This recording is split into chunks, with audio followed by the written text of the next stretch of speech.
बकरा ईद में हम लोग क्या करते हैं कि गांव में जितने भी हम रिश्तेदार होते हैं, भाई होते हैं, मिल के एक कुर्बानी करते हैं, 7 हिस्से करते हैं, उसको बनाते हैं और जब काट के गोश्त कुछ बांट देते हैं, कुछ हम खुद बनाते हैं, सब बैठ के एंजॉय करते हैं, बहुत मज़ा आता है।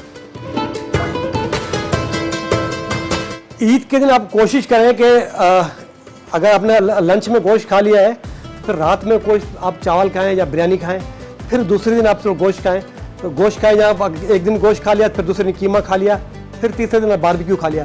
कोशिश करें तो अपने मैदे को थोड़ा रिलैक्स रखें।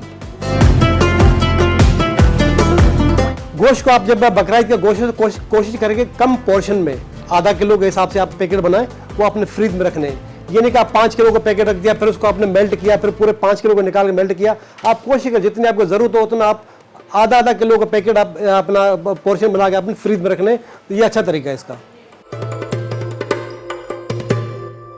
गुर्दे, कलेजी और फेफड़े, अक्सर हम लोग फेफड़े कम इस्तेमाल करते हैं, यहाँ पे शहरों में लोग इस्तेमाल करते हैं, गाँव देहात में लोग कम इस्तेमाल करते हैं। कलेजी और गुर्दे लोग खटाखट बड़ा अच्छा बनता है, उसके मज़ेदार बनता है। और कलेजी खासतौर पे लोग जो खाते हैं वो खुश्क कलेजी, और उसमें सिर्फ लेमन जूस, अदरक, लहसुन और धनिया और ज़ीरा और बस यही इसका कूटी मिर्च डाल के बनाते हैं, उसका बहुत ही लजीज और मज़ेदार किस्म की बनती है कलेजी खासतौर पे।